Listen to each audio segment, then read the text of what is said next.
Le One Morning.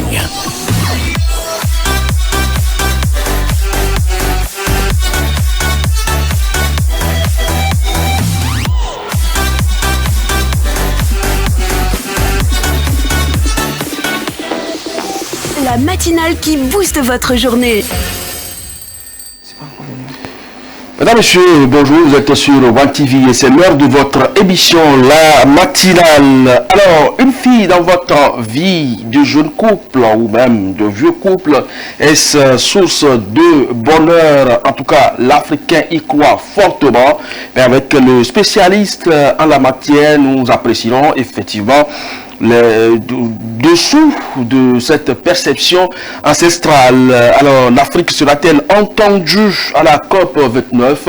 Les climato-sceptiques se posent cette question depuis l'ouverture de la COP azerbaïdjanaise. On fera le débat d'un instant à l'autre avec nos invités, puisque déjà demain, vous le savez, la COP 29 va donc clôturer ses travaux. Qu'est-ce qu'on retient concrètement du financement du climat au niveau de l'Afrique? Donc on fera le débat, voilà. Mais avant de retrouver donc nos invités pour parler débat et également parler de cette superstition relative aux filles, eh bien on retrouve Baké dans un premier instant.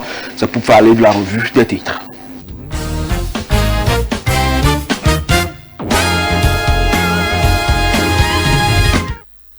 Baké, bonjour.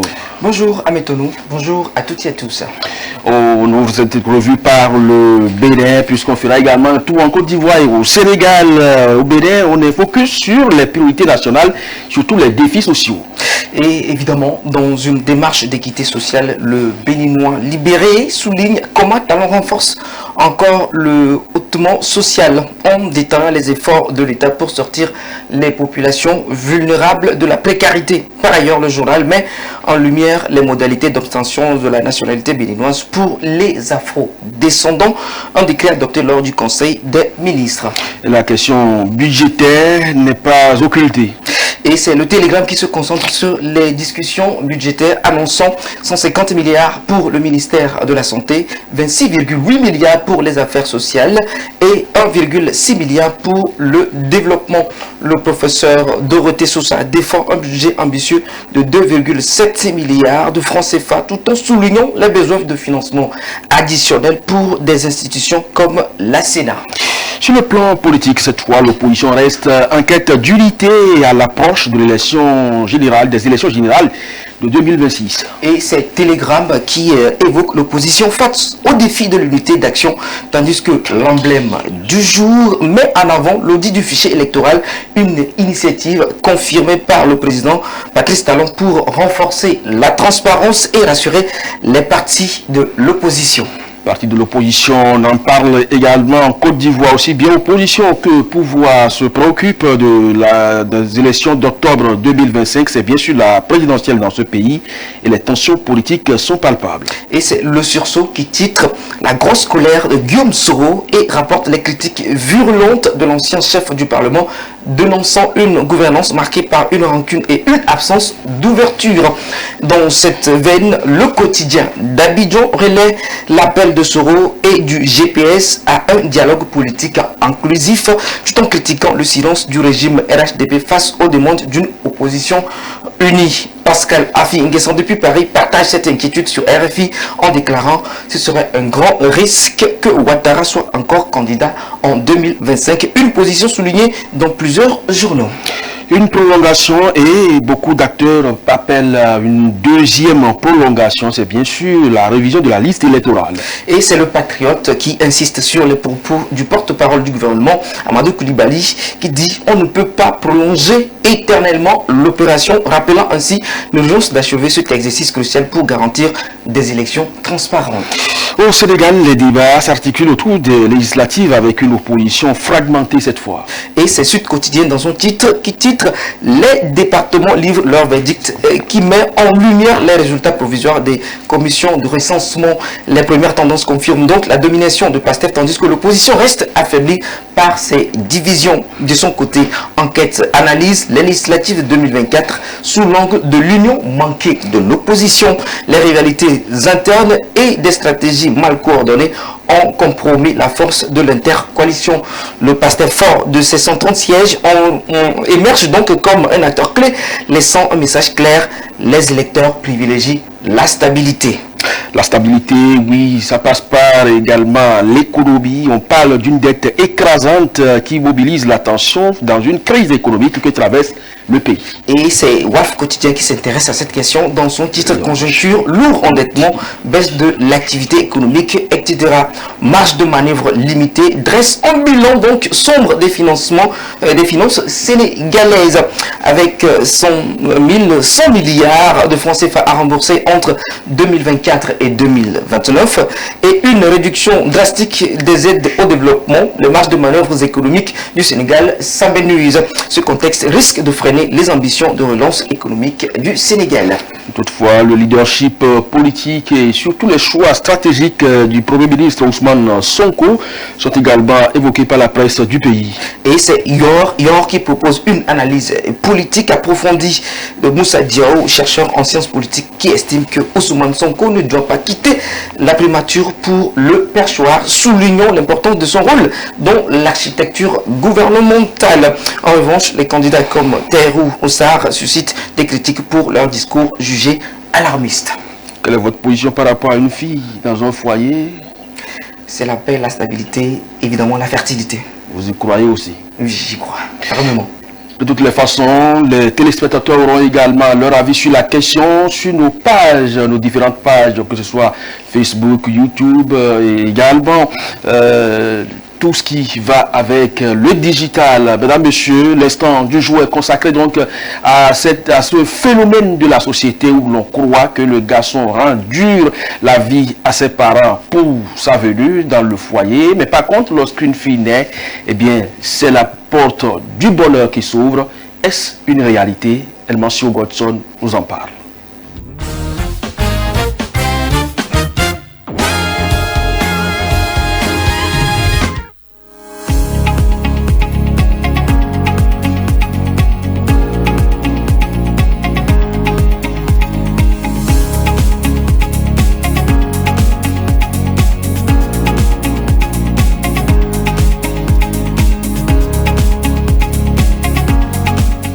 Je pense que d'abord, il faut chercher à savoir quel est le principe premier de la féminité.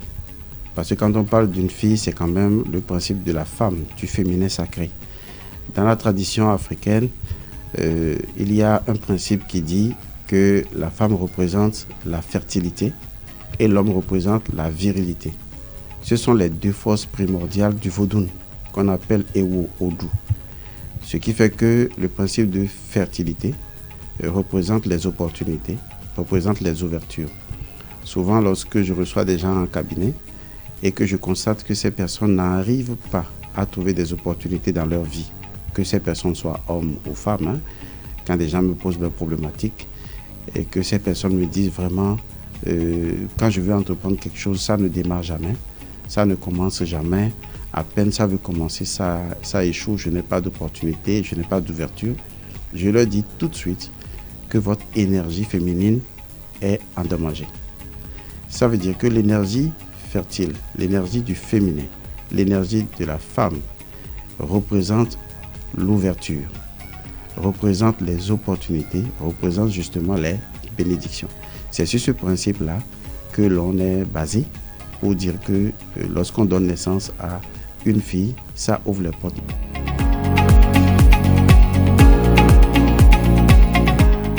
Alors, il faut savoir qu'il existe dans toutes les grandes traditions une ou des pratiques spirituelles pour, si tu décides d'avoir des garçons ou si tu décides d'avoir des filles. Tout dépend, bien sûr, c'est possible. Quand je dis plusieurs techniques, il y en a. Par exemple, il y a la technique de l'oracle. Ça veut dire que tu consultes l'oracle pour dire à l'oracle, eh bien, je fais comment pour avoir une fille en premier. Et quand tu consultes l'oracle te dit quoi faire, tu le fais. Et si tu apportes l'équilibre souhaité, l'enfant qui va venir sera forcément une fille. D'accord? Ça, c'est une pratique que tu peux faire carrément avec l'oracle. Ce n'est pas compliqué. Il y a également d'autres pratiques que l'on peut faire personnellement. Et ça, c'est au niveau de la femme. Elle peut le faire avec son sang menstruel. C'est-à-dire qu'une femme qui dit « je vais concevoir d'ici quelques mois » ou « je vais concevoir l'année prochaine », mais je veux avoir d'abord une fille, eh bien, elle n'a qu'à prendre son sang menstruel.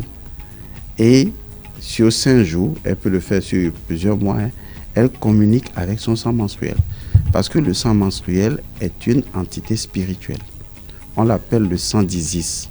C'est une divinité. Parce que si les femmes n'ont pas de menstrues, elles ne peuvent pas être fertiles. C'est les menstrues qui confèrent aux femmes la capacité de fertilité. Et plus tard, la capacité de fécondité. Vous voyez, donc c'est très précis. Donc pour qu'une femme naisse, mette au monde une fille, il faut qu'elle parle à son sang menstruel, pour qu'elle dise à ce sang menstruel, je veux avoir une fille qui soit exactement comme moi, c'est-à-dire du féminin, de l'énergie féminine, bien précisée, et que possède un sexe féminin. Je pense que c'est des rituels que nous enseignons et que les gens font. Il faut savoir que s'il n'y a pas de femme, d'accord, je vais dire plutôt s'il n'y a pas de féminin, il n'y aura pas de masculin. C'est-à-dire qu'en fait, lorsque Osiris doit s'asseoir sur le trône d'Égypte, c'est parce que le trône est d'abord Isis. Est-ce que vous voyez? De façon spirituelle, c'est la femme qui consacre l'homme.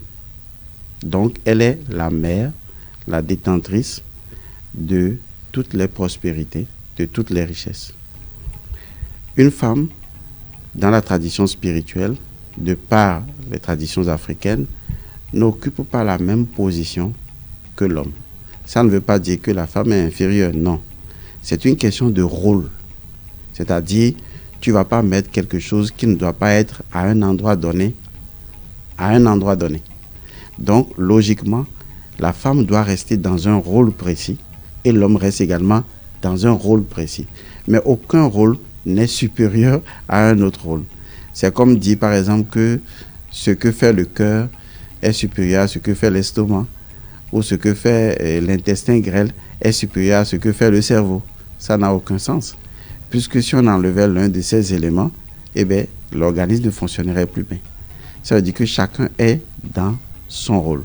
Donc la nature a prévu un rôle pour la femme, c'est d'occuper les positions, souvent de discrétion, pour que l'homme soit élevé. Donc en réalité, pour parler un français plus basique, c'est elle qui détient toutes les richesses. Parce que c'est elle qui est en mesure de conférer les richesses à un homme. Par exemple, dans les traditions, on a les tantes, la plupart du temps. Souvent, les gens ne comprennent pas ce que c'est qu'une tante. Parce que c'est les tantes qui deviennent vite des sorcières. Pourquoi? Parce que, de par la hiérarchie, parce que chaque famille a une hiérarchie spirituelle. De par la hiérarchie spirituelle, la tante est la détentrice des rituels. Donc, c'est elle, normalement, qui doit approuver, vous voyez, les choses spirituelles dans la vie de quelqu'un. Et ça, c'est son rôle, c'est sa position. Est-ce que vous voyez? Et ça permet de rendre une société fertile. Parce que des fois, vous êtes bloqué dans la vie, on vous dit, il faut acheter tel pain, il va donner à ta tante. Ouais. Même si elle n'a rien contre toi, le fait de ne lui avoir jamais rien fait peut créer justement une situation de blocage. Parce que de par sa position, elle te permet normalement d'évoluer.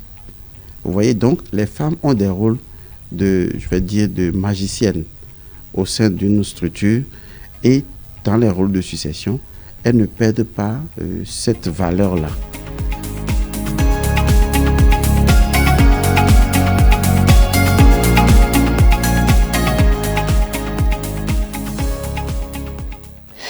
Voilà, merci donc à vous, Maître Elmancio Godson, pour vos éclairages. Je crois que chacun de nous fera donc son opinion sur la question. Est-ce qu'un enfant est bénéfique ou non dans le foyer? Place maintenant à la discussion autour du climat.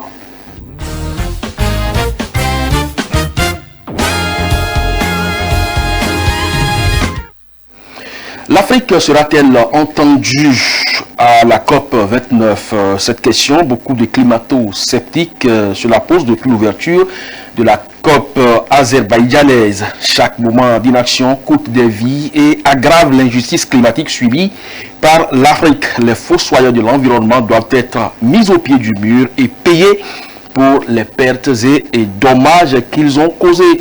Tout ce discours est beau, mais quel est ce prix de compensation qui pourra donc permettre à l'Afrique de se développer sans usine, sans industrie? C'est donc autour de cette question que nous allons discuter ce matin. D'ailleurs, la première semaine de négociation l'a si bien prouvé. Personne n'est disposé donc à mettre la main à la poche pour répondre à cette compensation. Climat, aide compensatrice Afrique, le développement prix de la Sistara. C'est bien sûr le thème de cette émission et c'est avec Hervé Komiadjaro. Bonjour.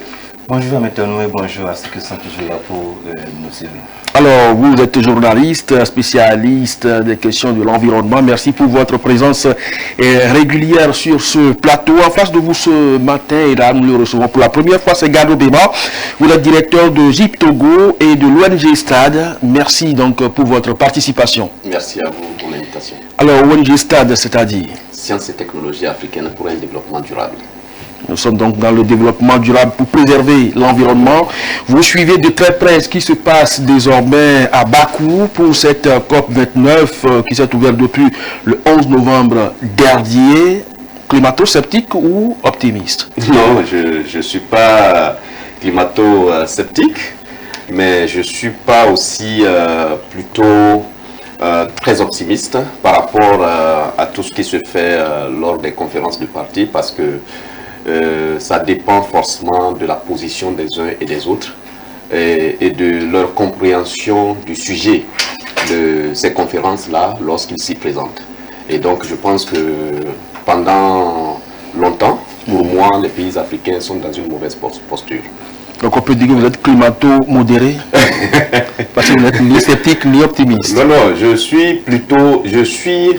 Je pense qu'il y a possibilité de pouvoir agir efficacement sur le climat, mais seulement, comme je le dis, la position de l'Afrique n'est pas très confortable pour moi par rapport au fait que les Africains rentrent dans des processus de victimisation et de vouloir que les autres puissent payer le dommage qu'ils ont créé. Effectivement, c'est le dommage qu'ils ont créé, ils le savent très bien, mais l'Afrique doit changer sa posture vis-à-vis des conférences des partis. Je crois qu'il y a un participant qui l'a dit également.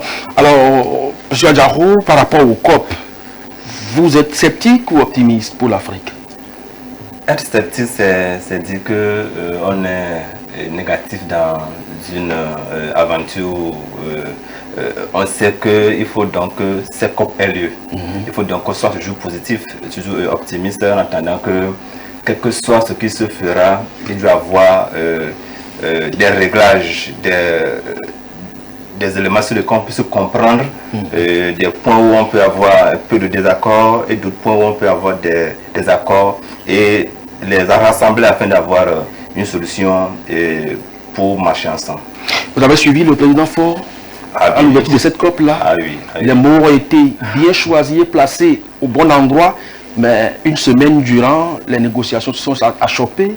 Est-ce que les gens sont prêts vraiment pour les réglages dont vous parlez, pour qu'on soit vraiment optimiste pour l'avenir? Les réglages, bon, il faut dire que chacun est dans son rôle. Quand on prend souvent ces genres de conférences, ces rencontres, chacun vient avec une idée déterminée. Les gens sont là pour dire peut-être jusqu'à la fin, je ne vais jamais déroger à cette règle. Alors qu'il y a plutôt un programme qu'on doit dérouler, essayer d'aboutir à une solution. Maintenant, en venant se dire, qu'est-ce que je gagnerai à la fin de la rencontre? Si ça ne m'avantage pas, il faut que je reste très dur sur ma ligne. Alors, en suivant notre président, il faut dire que l'homme a été direct dans ses propos. Et si réellement on pouvait appliquer ce qu'il a dit, je suis sûr qu'il y aura plus de divisions, de désaccords, des querelles, des guéguerres lors des débats qui ont eu lieu pendant la première semaine où les pays africains se sont sentis lésés. Et quand vous prenez des rapports qui devaient être validés, ces rapports sont faits même sans qu'ils soient consultés. Et c'est après ça qu'il y a eu des... Bon, c'est pour dire que ce serait difficile réellement, comme l'a dit M. Gangado, ce serait difficile que l'Afrique se laisse avoir cette thématique de victimisation.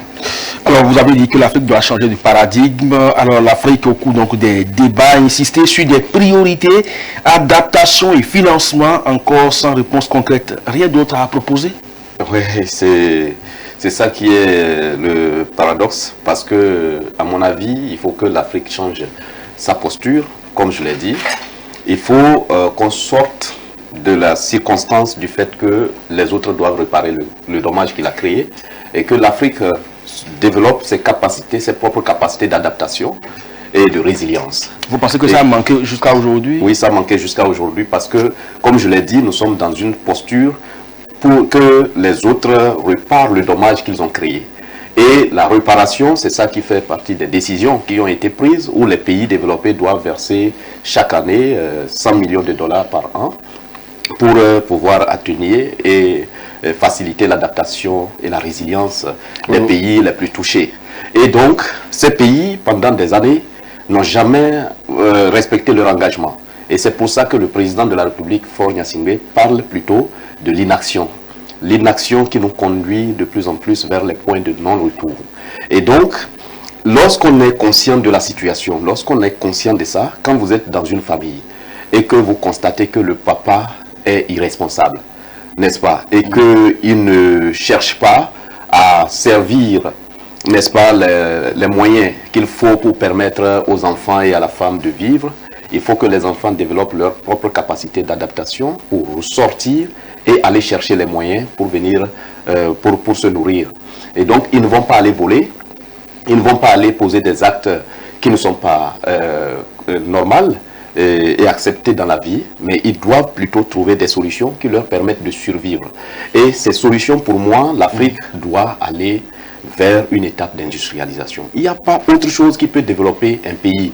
Il faut renforcer les mécanismes de l'entrepreneuriat des jeunes. Il faut accompagner les jeunes à mettre en place des structures sérieuses en Afrique qui permettent la croissance forte.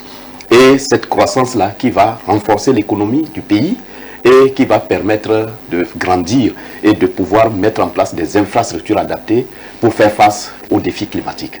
C'est important. Vous pensez à l'industrialisation, nous avons des terres pour faire l'agriculture, nous avons des ressources naturelles, les minéraux et autres, nous avons nos forêts et ressources marines qui vont avec, mais c'est nous qui allons quémander de l'argent. Aujourd'hui, on est passé de 100 millions à 130 millions par an, alors que... En dollars, bien sûr. En dollars, oui, tout à fait, mais les 100 millions prévus par l'accord de Paris, Rien. 9 ans après, rien n'a été fait et on augmente la cagnotte. Est-ce qu'on est sérieux?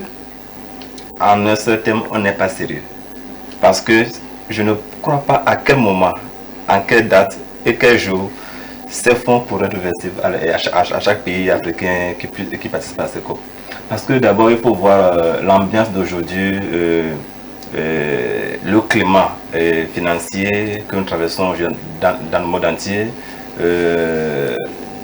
les problèmes de chaque pays, le développement que chaque pays essaye d'impliquer à sa population.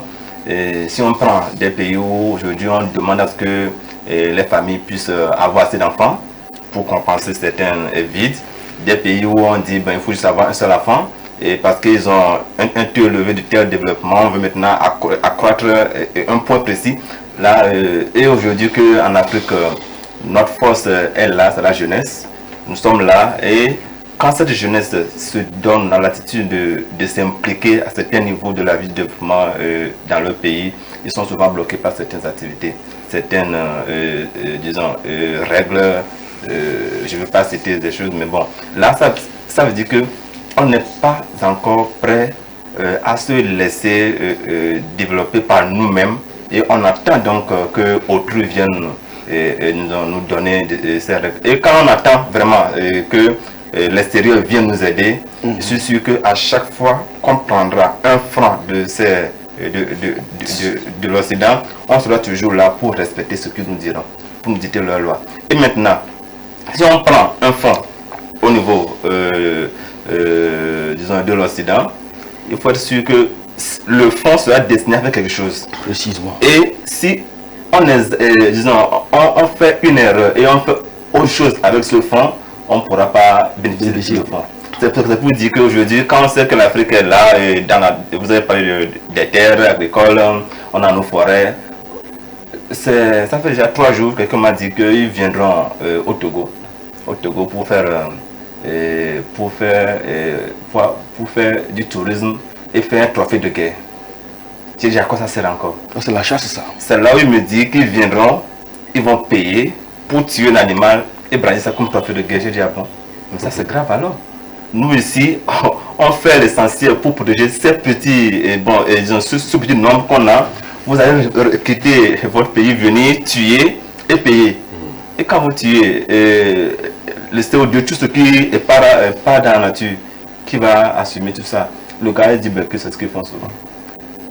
Depuis au moins il m'a appelé, j'ai voulu voir ce qu'ils sont arrivés ou pas, mais je ne sais pas. Mais ça prouve que les gens nous prennent pour anti-greffe des cons. Et ils pensent que les gens ne sont pas sérieux. Mais nous sommes sérieux, il faut donc qu'il y ait des règles qui soient appliquées. Il faut que ces genres d'actes soient arrêtés afin que le développement que nous voulons pour notre pays soit enclenché, afin qu'on n'attende plus l'Occident. Et c'est possible, on peut le faire. On peut le faire par ce mot d'être industrialisé, parce qu'on a assez de minéraux, comme vous l'avez si bien énuméré. On a tout ça en Afrique. On peut le faire sans attendre. Maintenant, il faut donc que ce que nous pouvons faire, ce que nous allons faire, pour que nous puissions consommer cela, afin de permettre à ce que l'Afrique soit développée. Ça va encore sur un autre débat. Et puis l'angle que vous avez souligné par rapport au trophée de guerre, ça me rappelle cette tuerie qui est intervenue en 2017 au Zimbabwe avec le lion, la crinienne noire Cécile. Il a été dénommé, ça a fait grand bruit dans le monde.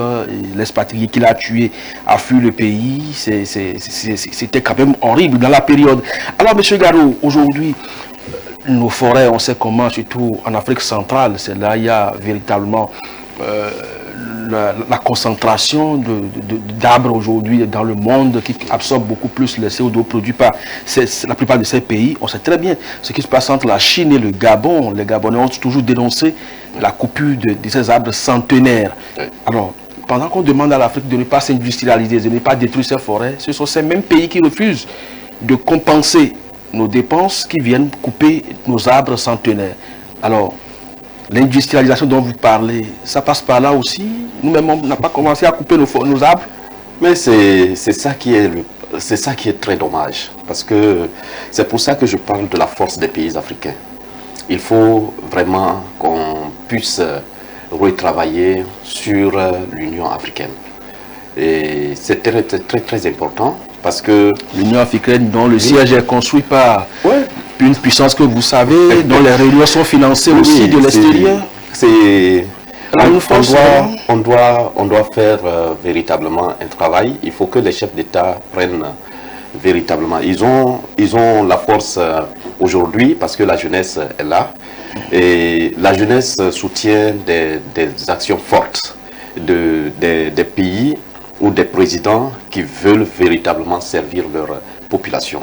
Et donc cette jeunesse-là constitue une grande force pour les présidents africains de prendre leur autonomie. On en a au Togo ici? Oui, on en a. Cette jeunesse qui soutient là? Mais vous savez, la position de notre président aujourd'hui est fortement soutenue par la jeunesse. Et encore que cette jeunesse voudrait que cette position soit clairement réaffirmée, pour qu'on puisse véritablement, en tant que jeune, apporter du soutien qu'il faut pour qu'il puisse mener véritablement sa politique. Et c'est des sujets qui sont très importants aujourd'hui, qui rentrent dans la configuration de la géopolitique. Et donc c'est pour ça, c'est la faiblesse des présidents africains qui entraîne les cas que vous citez par exemple en Centrafrique, où au Gabon, les bois sont coupés comme ils veulent, en RDC, les bois sont coupés comme ils veulent. Je pense qu'il faut que nous puissions, les présidents puissent comprendre qu'il n'y a que des actions en faveur des populations qui peuvent véritablement leur apporter de la crédibilité et de la légitimité pour pouvoir accompagner suffisamment leur population. Puisque vous parlez de la RDC, la ministre de l'Environnement de ce pays a claqué la porte à la COP, elle est rentrée un peu plus tôt et elle parlait d'une gestion plus ou moins responsable et autonome de l'environnement de leur pays, parce que eux aujourd'hui sont en train d'ouvrir les vannes pour les recherches en termes de pétrole, d'exploitation. Quand elle a été interrogée sur la question du parc de Virunga, vous devez s'entendre. Bien sûr. Voilà, là-bas aujourd'hui, ce sont ces expatriés qui viennent chercher les petits singes. Alors, pour trouver donc ce petit singe, il faut abattre au moins 2 ou 3 mères. Alors que c'est un parc qui est pratiquement protégé, patrimoine du mondial. En tant que journaliste environnementaliste, vous pensez que véritablement on est prêt? C'est là où je dis que il faut qu'on... C'est de l'argent que les autorités prennent pour laisser ces chasseurs entrer dans les parcs pour tuer ces animaux. C'est pourquoi je dis qu'il faut donc qu'on se pose plusieurs questions sur réellement ce qu'on veut faire. Si on veut attendre, c'est ce qu'on doit assumer. Si on veut attendre les autres, on doit livrer le peu qu'on a et recevoir des ordres. Vous parlez de la RDC. On revient au Togo. Si vous prenez le site côtier de Afito, là où il y a les hippopotames à Afito, il y a de cela, disons, 5 ans, si je me trompe, il y a un hippopotame qui a été abattu en plein cœur. Et ça fait mal quand je dis, vous voyez qu'au Togo, ce site se retrouve dans le patrimoine de l'UNESCO, qui donne encore, disons, un nom au pays avec la réserve de biosphère entre Togo et le Bénin.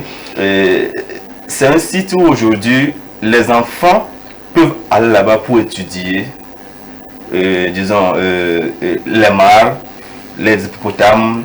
C'est une aire protégée. Et quand on se donne disons, cette faiblesse de laisser les gens sans contrôler, que les gens viennent, les braconniers viennent pour tuer ces animaux, ça fait très mal. Et si 3, 4 jours, 3 années, 5 ans, on ne retrouve plus de hippopotames là-bas, on va appeler là-bas comment? Là, le titre de patrimoine qu'on avait serait évadé. Et maintenant, il faut maintenant mettre encore des règles pour éviter que cela se passe. Quand en NDC, on évoque le fait qu'il y a des gens qui payent pour abattre plusieurs mères singes afin d'avoir ces petits, et on doit essayer de voir si réellement les ristournes qui arrivent compensent réellement les pertes. Parce qu'il faut dire que ces gorilles aujourd'hui sont rares et c'est pratiquement dans ces régions qu'ils se trouvent aujourd'hui en majorité sur le continent africain. Ça veut dire que c'est des espèces pratiquement en voie de disparition, oui. Mais on autorise leur tuerie. Mais c'est ça qui est... Mais c'est pour ça que je dis qu'il faut des bonnes politiques internes des pays. Parce que c'est très important que tout le monde puisse comprendre les enjeux mondiaux, les enjeux globaux, et construire une stratégie nationale pour faire face à ces enjeux. C'est très important parce qu'il faut que les gens puissent comprendre où se trouvent les ressources, à quel niveau on peut véritablement faire intervenir les ressources internes pour pouvoir faire développer le pays, et à quel niveau il faut conserver les ressources naturelles, et où est-ce qu'il faut prendre. Quand vous prenez un pays comme le Congo, toutes les ressources naturelles, ils s'y trouvent. Mais pourquoi aller abattre des animaux dans ça génère de l'argent frais. Ça génère de l'argent frais. Oui, c'est pour ça que je dis, c'est parce qu'on nous oriente mal. C'est parce que nous nous faisons orienter, qui fait que nous ne savons pas là où se trouvent nos ressources, là où nous devons capitaliser sur nos ressources pour nous développer, et là où nous devons conserver. Et c'est justement là, c'est ce qu'il disait. Nous, on n'a pas dit, aujourd'hui, nous ne sommes pas véritablement contre l'Occident. Non, moi je dis, il faut qu'on sorte de principe de victimisation. On est au XXIe siècle. Et dans ce terre-là, il y a tellement d'évolution, d'avancées, et nous sommes conscients aujourd'hui de ce que nous avons été et de ce que nous sommes. Donc il faut qu'il y ait des bonnes décisions qui permettent aux partenaires, parce que de toutes les façons, aucun pays ne pourra vivre de façon isolée. Les pays sont interconnectés. Mais il faut changer le langage, les discussions, la façon de se considérer. Si moi je te regardais par le bas et toi tu me regardes par le haut, à un moment donné, lorsque je suis conscient que, lorsque vous rendez conscient que je vous regarde par le bas, vous devez travailler à ce qu'à un moment donné, nos regards soient équilibrés. Que quand je te salue, tu te rends compte que je suis quelqu'un au même titre que toi. Et que quand je viens chez toi, la façon dont tu m'accueilles, de la même manière, quand tu viens chez moi, je t'accueille de cette façon-là. Et personne ne voit plus son prochain de façon inférieure. Et donc, c'est les rapports de force. C'est ça qu'on appelle des rapports de force. Donc, les rapports de force qui permettent à chacun de se regarder et de se dire, toi tu es homme, moi je suis homme, on discute d'égal à égal. S'il y a quelque chose qui ne va pas, on peut ensemble s'arranger, discuter, trouver une solution alternative qui arrange à moitié chacun. Plutôt qu'une partie impose à l'autre. Alors, en 2015, lors de la COP21 à Paris, déjà, le groupe des négociateurs africains a défendu avec vigueur la question de l'adaptation. Ce combat est cristallisé dans l'accord de Paris. L'accord de Paris pose ainsi les jalons de l'atteinte de cet objectif. Qu'est-ce qui a bougé 9 ans après? Rien n'a bougé. Si quelque chose avait bougé, il faut qu'on sache que ce qui avait bougé, on ne serait pas encore là aujourd'hui avec ce claquement de porte à Bakou. Si quelque chose avait vraiment bougé, on ne serait pas là encore pendant une semaine à discuter sur le mode de financement. Si quelque chose avait bougé, on ne serait pas toujours là à ce que quand un président africain tel notre président Faure Gnassingbé disons prononcer un message très clair, direct, on serait encore là à se tordre de douleur avec des messages qui n'ont pas, disons, qui n'ont pas de sens. À quelques jours, c'est demain, ils vont la coupe va prendre fin. Ce vendredi. Ça va prendre fin ce vendredi. Jusque-là, les décisions qui ont été prises, il faut dire qu'il n'y a pas de concret. Il n'y a pas de concret parce qu'on s'attend. Et aujourd'hui, on peut peut-être penser que si Bakou est comme cela, comment serait le Brésil? Parce que... Avec Lula qui n'agite que l'Amazonie comme le facteur principal, parce que c'est en Afrique, en Amérique latine aujourd'hui, c'est beaucoup plus le Brésil qui est près comme l'Afrique dans cette zone-là. Alors, ça ne bouge pas à Bakou. C'est pour dire que depuis la Coupe de Paris, les choses sont devenues encore dures. Et on se pose la question pourquoi l'effet de force doit être réellement appliqué afin que l'Africain que nous sommes, on puisse dire aujourd'hui, quand on fait face à un incident, à un pays industrialisé, quand ce pays envoie ses gaz, nous aussi on envoie du gaz. Et là, on sait que nous deux, on est face à face. On peut maintenant s'entendre sur un seul point et essayer de résoudre, de donner une solution à ce problème-là. Mais si on veut toujours attendre, on va toujours attendre et on va toujours attendre. Et ça fait encore très mal. Alors, M. Gado, à écouter Hervé, oui, d'accord, déjà à Bakou, c'est comme un échec qui se profile à l'horizon. Trump aujourd'hui va prendre le pouvoir le 20 janvier aux États-Unis. On le sait très bien, sa position par rapport au climat, lui, la COP. D'accord, ça ne lui dit rien, à la limite. Donc, Brésil, c'est déjà un échec. Oui, ben, vous savez, c'est pour ça que les hommes, d'affaires, les entrepreneurs, sont aussi bien placés pour diriger les pays. Parce que, oui, il faut comprendre que la force, le pouvoir, d'abord c'est un pouvoir économique. D'accord? C'est d'abord le pouvoir économique. Parce que, généralement, quand vous avez le pouvoir économique, vous avez la possibilité de tout faire. N'est-ce pas? Et Trump, c'est sa stratégie. Mettre les États-Unis sur le plan économique au-delà de tous les pays. Et vous ne pouvez pas demander à un monsieur comme ça d'arrêter d'utiliser le charbon, d'arrêter d'utiliser le pétrole, pendant qu'il sait que c'est le pétrole et le charbon qui ont mis ce pays là où il se trouve aujourd'hui. Mais comment vous pouvez l'amener à comprendre ça? Donc, il va vous démontrer par A plus B. Vous avez vu les échanges qu'il a fait avec Macron? Il dit, mais si vous augmentez les impôts sur nos entreprises à l'extérieur, moi, tous les vins qui vont passer aux États-Unis, Je les taxe à 100%. Et Macron dit non, non, non, je supprime cette taxe-là qui devrait s'ajouter aux pays, voilà, aux entreprises étrangères. C'est fini. Donc c'est ça le rapport de force. En fait, c'est cette discussion-là, c'est cette façon de voir les choses. C'est pour cela que je dis que l'Afrique a tout le potentiel pour se développer. Aujourd'hui, je vais revenir. En fait, quand vous prenez une entreprise, qu'est-ce qui fait la force d'une entreprise? La force d'une entreprise, c'est d'abord le personnel que l'entreprise dispose. C'est d'abord la capacité de ce personnel à comprendre la vision de l'entreprise. Et c'est cette capacité-là qui mobilise l'équipe et qui la déploie pour pouvoir faire des choses extraordinaires, malgré que peut-être l'entreprise ne dispose pas tous les moyens nécessaires. Et c'est ça qui apporte plutôt de l'argent, puisque c'est le projet qui amène l'argent. Vous comprenez, non? Alors, l'Afrique aujourd'hui a de la ressource humaine, mais cette ressource humaine est mal formée. C'est le plus grand défi. Donc le problème se pose toujours, on se tourne vers l'extérieur. Et quand la ressource humaine est mal formée, elle devient un danger. Donc l'Afrique a des ressources, notamment des ressources naturelles mal exploitées, des ressources humaines mal formées, et ça c'est un grand danger qui peut enliser le développement de l'Afrique et qui peut même l'enfoncer plus tard. Parce que cette jeunesse mal formée peut se révolter à un moment donné et casser tout ce qui a été construit. Vous comprenez? Donc il faut retravailler sur l'éducation de la jeunesse. Il faut refonder cette jeunesse-là.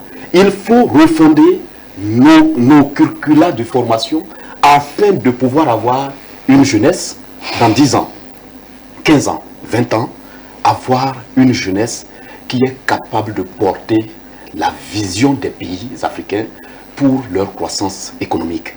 Cette croissance économique va impulser les capacités d'adaptation face à tous les défis, que ce soit les crises ces choses de maladies, les crises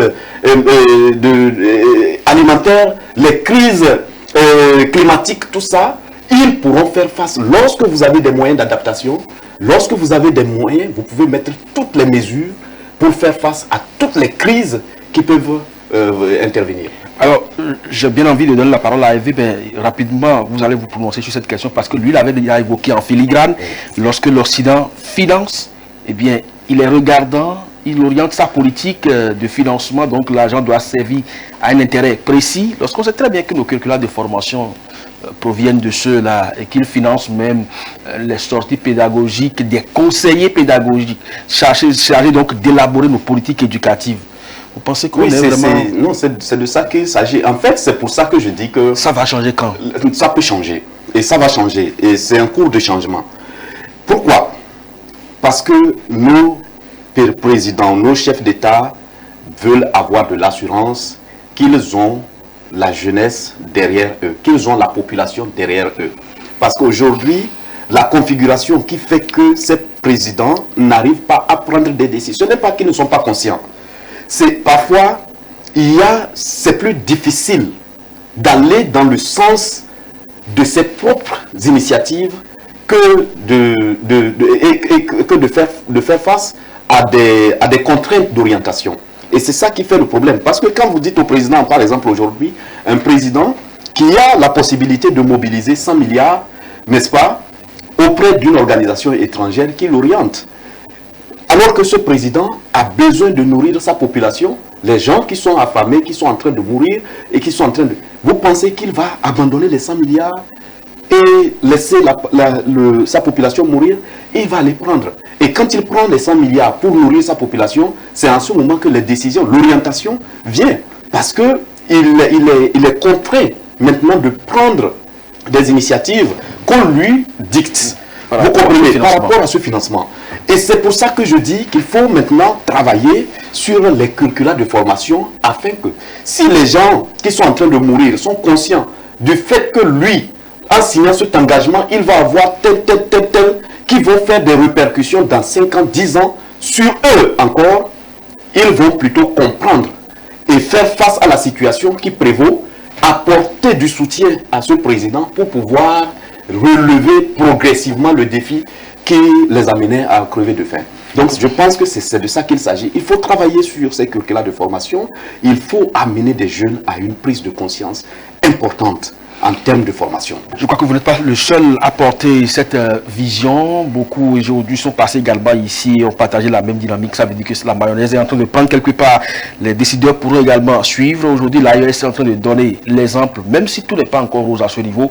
Tout le monde comprend quand même ce qui s'y passe. Alors, permettez, comme l'a dit M. Bema à propos d'accepter qu'il y a un changement qui est déjà en cours. Le Togo aujourd'hui se met dans cette ligne, il faut le dire. La jeunesse est en train d'être dirigée sur notre bord carrément pour un changement à la base. Vous voyez qu'aujourd'hui on a des EHPAD qui sont implantés partout au Togo afin de dire aux jeunes de ne pas attendre les activités de bureau.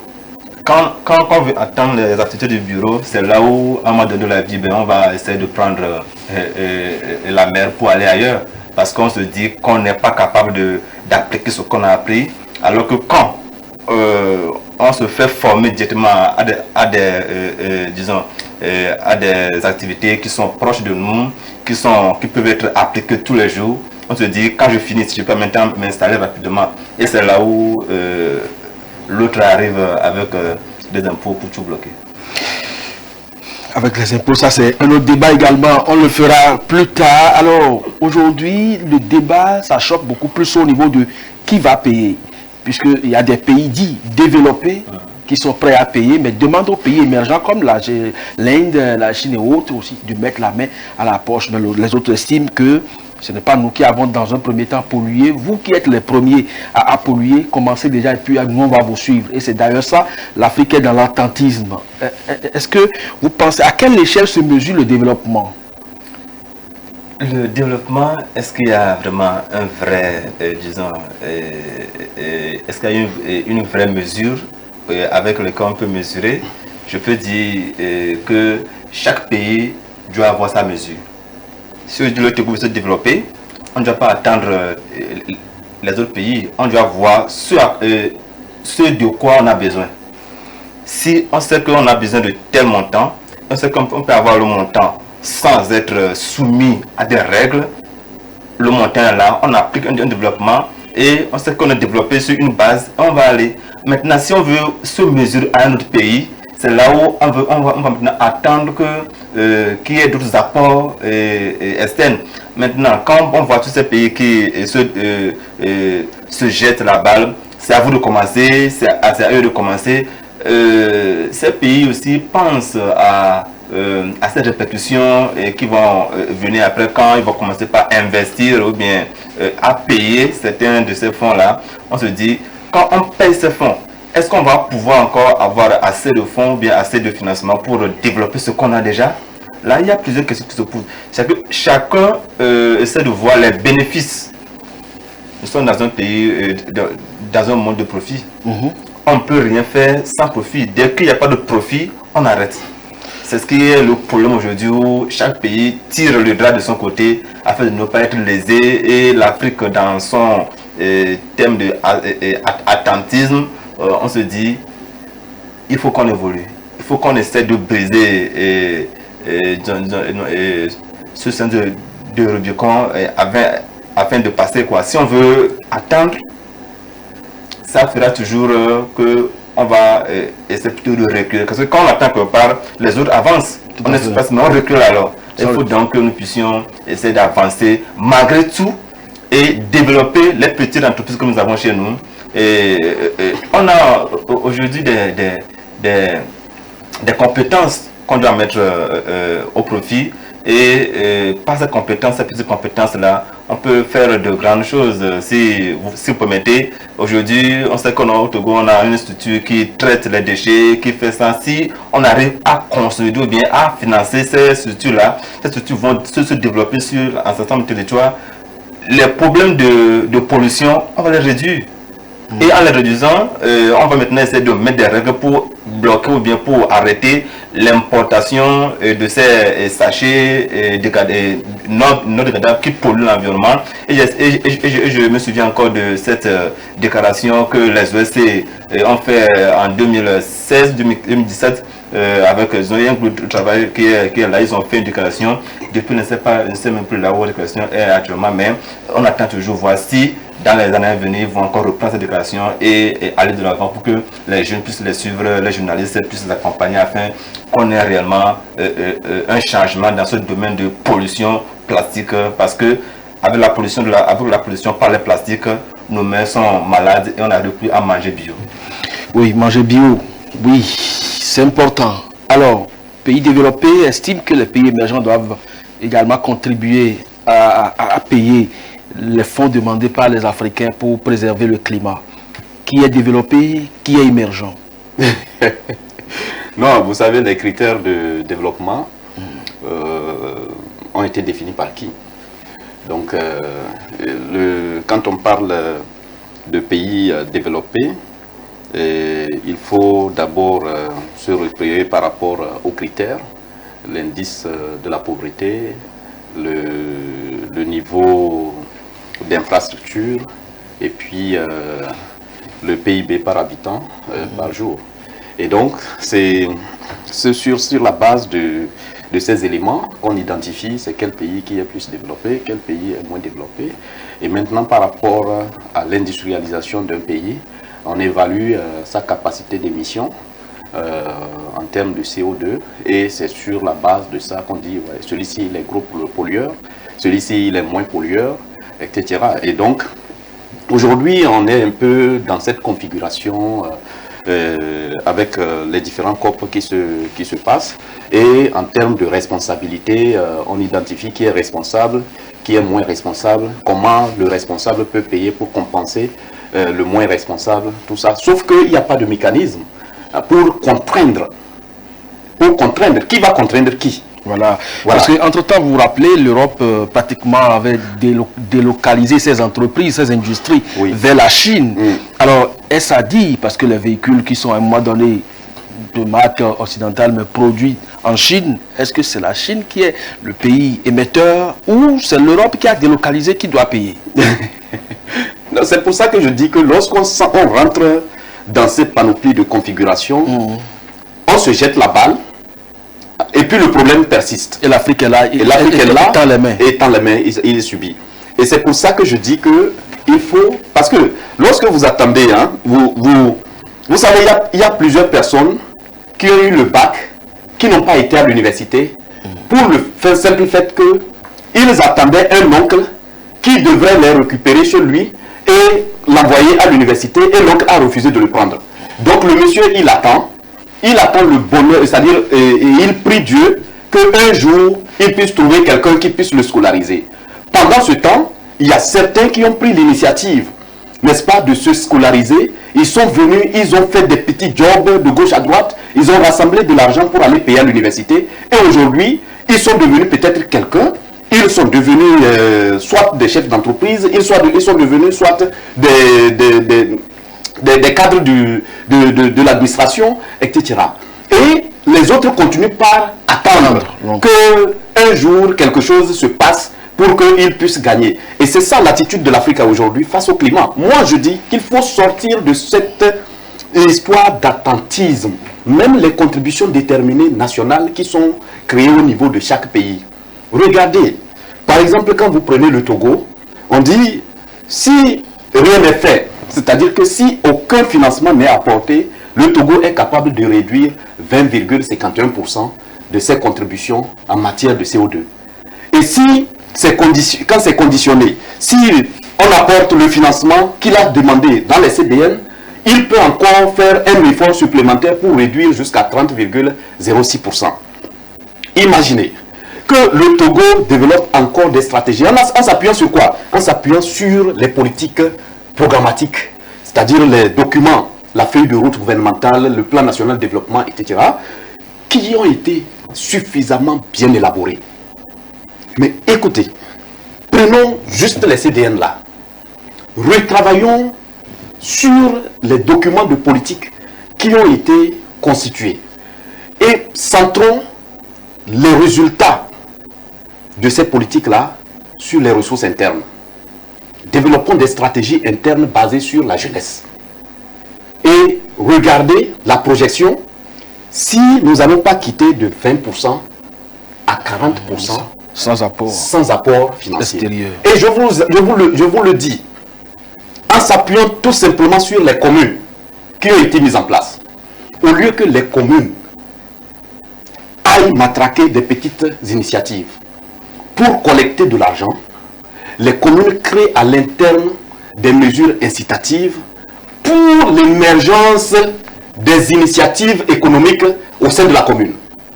Et donc, cette stratégie qui va être créée avec un travail de communication important, vous allez voir que ces initiatives-là, au lieu que, par exemple, on vienne récupérer chaque mois 20 000 francs, on dit non, on récupère chaque mois 10 000 francs. Et les 10 000 francs, et les 10 000 francs restants, la commune vous fait comme une sorte de subvention pour développer votre économie. Vous pensez que les gens vont payer même plus Les taxes. Plus les taxes. Et ils vont créer plus d'initiatives parce qu'ils estiment que c'est moins cher, on ne paye pas beaucoup. Vous comprenez ça? Et c'est la stratégie véritable. Moi, j'ai circulé dans 6 États américains sur le programme américain qu'on appelle le IVLP. Et on a circulé dans ces États-là, on a rencontré chaque État avec son programme entrepreneurial. Et on a compris que les États-Unis se sont développés à base de l'entrepreneuriat. Il faut des mesures incitatives. Dans chaque commune, on met en place une stratégie, n'est-ce pas, pour inciter l'initiative locale.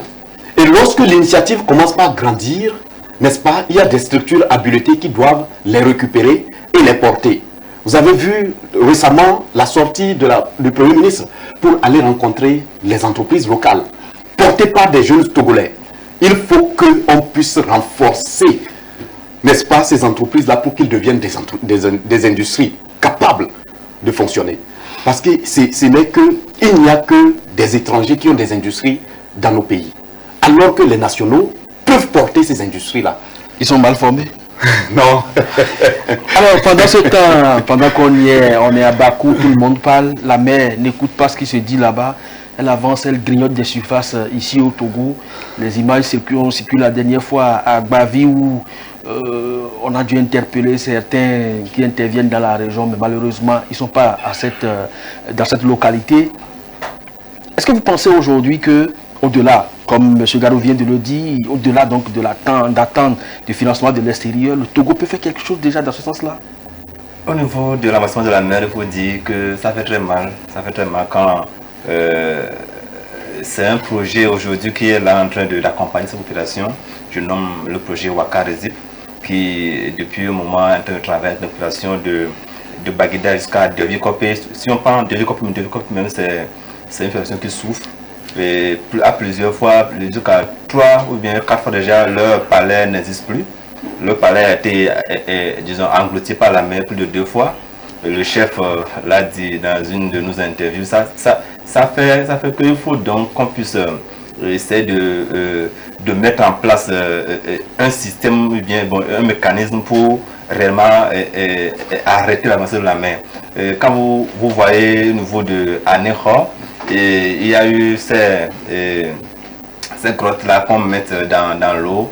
On met des balises, ou bien oui, on met des balises, des lames, des brises de lames pour éviter que la mer n'avance. Et dans une de nos discussions, il semble que ça fait déjà au moins plus de 15 mètres ou bien jusqu'à 25 mètres qu'ils ont déjà mis, mais la mer avance toujours.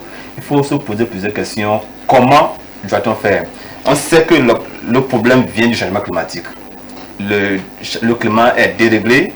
Il y a eu disons, une montée de la mer par rapport à la côte. Ouais, les côtes glaciers qui ont fondu. Voilà. Alors, il faut réfléchir sur ce point et que des décisions soient prises rapidement pour... Le temps est malheureusement parti. Vendredi, c'est déjà le 22, donc cette COP sera clôturée. Des recommandations seront faites. Nous aurons les rapports de conclusion des travaux. Est-ce que vous nous assurez que le mercredi prochain, on peut revenir en score pour faire le bilan? Bon, c'est possible si nous sommes au pays. On verra bien.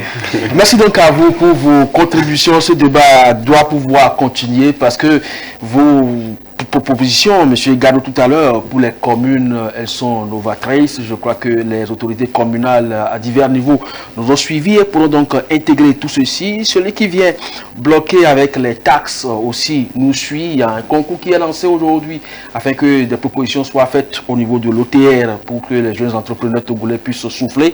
Parce que si les taxes viennent vous asphyxier, vous ne pouvez pas créer d'emplois même si vous êtes animé de bonne volonté. Merci donc à chacun, à tous. Climat, aide compensatrice. Afrique, le développement, prix de l'assistanat. Non, il faut que l'Afrique s'industrialise. Nos invités l'ont demandé. À quel prix? On fera le débat après les conclusions de la COP. Merci et à très bientôt sur One TV. Le One Morning.